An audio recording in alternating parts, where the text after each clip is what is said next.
Pasukan Vladimir Putin tambah mengamuk. Pembunuhan massal gunakan bom termit yang melelehkan tulang.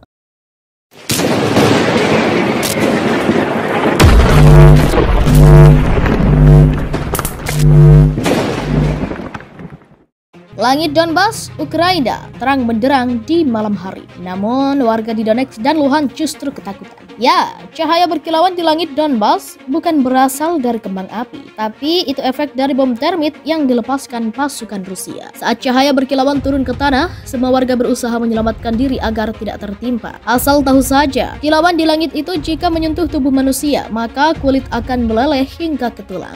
Bom termit yang terbakar dan berkilau merupakan campuran kimia pembunuh. Pasukan Vladimir Putin yang mengamuk saat ini melepaskan bom termit sebagai upaya pembunuhan massal. Termit dilaporkan ditembakkan oleh peluncur Grad Rusia menggunakan roket pembakar 9M22S. Video yang dibagikan oleh berbagai jurnalis terhormat di Ukraina tampaknya direkam oleh seorang tentara di unit Garda Nasional di Donbas. Jurnalis Ewan McDonald membagikan rekaman itu dan mengatakan dalam keterangannya, pasukan Ukraina menghadapi beberapa senjata paling biadab yang ada di dunia. Tidak ada alasan untuk tidak segera memberi mereka senjata untuk melawan dan mengusir penjajah, tambahnya. Wartawan lain Ilya Ponomarenko tweeted, amunisi termit yang digunakan oleh Rusia. Bayangkan saja memegang garis di bawah ini. Termit, campuran bubuk logam dan oksigalogam digunakan dalam pembuatan bom bakar. Itu terbakar pada suhu lebih dari 2400 Celcius karena sangat panas sehingga bisa membakar baja dan beton. Human Rights Watch sebelumnya memperingatkan senjata mematikan itu dapat menyebabkan luka bakar yang sangat menyakitkan pada kulit manusia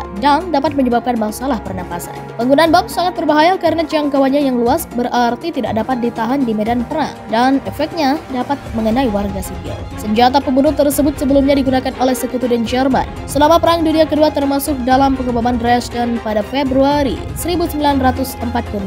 Bom dengan daya ledak tinggi dan alat pembakar dijatuhkan di kota yang menewaskan sekitar 25.000 orang. Penggunaan termit sebagai senjata pembakar saat ini dianggap sebagai kejahatan perang, tulis Desan. Penggunaannya dilarang oleh protokol ketiga Konvensi PBB 1980 tentang senjata konvensional di Jenewa. Rusia sebelumnya dituduh menggunakan bom fosfor dalam upayanya untuk mengambil alih pabrik baja Mariupol Azovstal awal bulan ini. Rekaman dramatis menunjukkan rudal Rusia meledak di udara di atas pabrik dengan bahan peledak yang menyala jatuh. Pejabat Ukraina mengklaim klip itu menunjukkan pasukan Rusia menjatuhkan bom 9M22S dan bom fosfor di pabrik baja. Rusia juga dituduh menggunakan senjata pembunuh setelah rekaman muncul yang diduga menunjukkan fosfor putih terbakar hebat di tanah di timur kota Kramatorsk. Fosfor putih menyebabkan cedera dan kematian dengan membakar jauh ke dalam jaringan, terhirup sebagai asap dan tertelan. Rusia bombardir kota-kota di Donbas. Pasukan Rusia membombardir lebih dari 40 kota di wilayah Donbas di Ukraina Timur yang mengakibatkan warga setempat terpaksa harus mengubur warga sipil yang tewas di kuburan massal. Setelah gagal merebut ibu kota Ukraina Kiev dan kota Kharkiv dalam peperangan selama 3 bulan,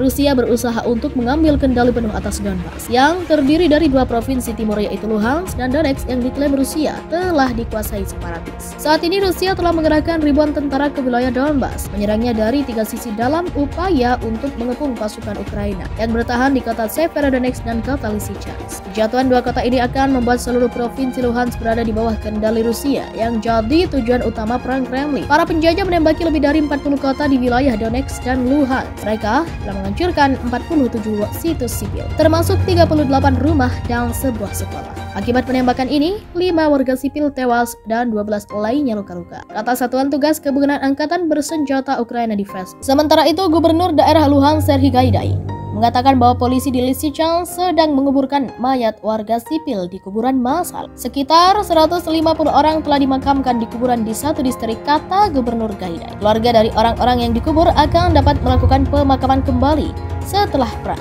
Dan polisi mengeluarkan dokumen yang memungkinkan warga Ukraina untuk mengamankan sertifikat kematian bagi orang yang mereka cintai, kata Gaidai. Sementara itu, kantor Presiden Volodymyr Zelensky pada Kamis 26 Mei mengatakan 11 bangunan gedung tinggi hancur di Severodonetsk dan 8 gedung di Lysychansk. Zelensky pun mengatakan bahwa pasukan Rusia jauh lebih melebihi jumlah pasukan Ukraina. Di beberapa bagian timur dan Kiev telah gagal untuk mengatur pertukaran tahanan dengan Moskwa. Tawanan perang Ukraina yang ditahan di Republik Rakyat Luhansk dan Donetsk yang dikuasai yang didukung Rusia berjumlah sekitar 8.000 orang, kata pejabat Luhansk Rodion Miroshkin, seperti dikutip oleh kantor berita TASS. Kan ini saat melakukan sesi wawancara eksklusif dengan NHK di Kiev pada Selasa 24 Mei. Presiden Zelensky mengatakan bahwa konflik hanya bisa diakhiri dengan pembicaraan langsung antara dia dan Presiden Rusia, Vladimir Putin. Pernyataan Zelensky itu dilontarkan setelah berbulan-bulan menjalani peperangan. Perlawanan Ukraina terhadap Rusia tidak kunjung redup. Dunia awalnya mengira Ukraina hanya akan bertahan selama 3 hari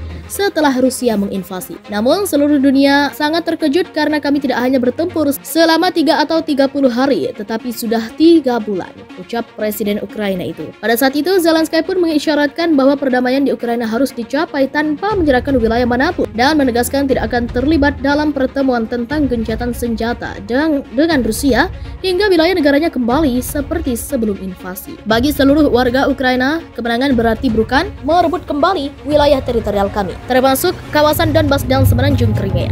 Namun sebelumnya kami harus bertempur untuk mendapatkan kembali wilayah seperti sebelum 24 Februari. Kemudian kami akan mengusulkan agar Rusia datang ke meja perundingan untuk mengakhiri perang ini, tegas dia. Zelensky mengungkapkan bahwa menguasai kembali wilayah di sepanjang Laut Hitam dan Laut Azov akan membantu mencegah ancaman krisis pangan global. Ia menambahkan Ukraina akan dapat mengirimkan gandum dan jagung ke Eropa, Asia, serta Afrika untuk meredakan kekurangan pasokan yang terdiri dari 2 provinsi timur yaitu Luhansk dan Donetsk yang diklaim Rusia telah dikuasai separatis. Saat ini Rusia telah mengerahkan ribuan tentara ke wilayah Donbas, menyerangnya dari 3 sisi dalam upaya untuk mengepung pasukan Ukraina yang bertahan di kota Severodonetsk dan kota Lysychansk. Kejatuhan 2 kota ini akan membuat seluruh provinsi Luhansk berada di bawah kendali Rusia yang jadi tujuan utama perang Kremlin. Para penjajah menembaki lebih dari 40 kota di wilayah Donetsk dan Luhansk. Mereka telah menghancurkan 47 situs sipil, termasuk 38 rumah dan sebuah sekolah. Akibat penembakan ini, 5 warga sipil tewas dan 12 lainnya luka-luka, kata Satuan Tugas Gabungan Angkatan Bersenjata Ukraina di Fransi. Sementara itu, Gubernur daerah Luhansk Serhiy Gaidai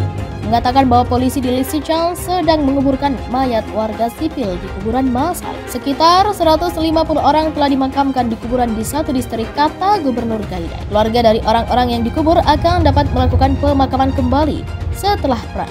Dan polisi mengeluarkan dokumen yang memungkinkan warga Ukraina untuk mengamankan sertifikat kematian bagi orang yang mereka cintai, kata Gaidai. Sementara itu, kantor Presiden Volodymyr Zelensky pada Kamis 26 Mei mengatakan 11 bangunan gedung tinggi hancur di Severodonetsk dan 8 gedung di Lysychansk. Zelensky pun mengatakan bahwa pasukan Rusia jauh lebih melebihi jumlah pasukan Ukraina di beberapa bagian timur dan Kiev telah gagal untuk mengatur pertukaran tahanan dengan Moskwa. Tawanan perang Ukraina yang ditahan di Republik Rakyat Luhansk dan Donetsk yang dikuasai yang didukung Rusia berjumlah sekitar 8.000 orang, kata pejabat Luhansk, Rodion Miroshnik, seperti dikutip oleh kantor berita TASS.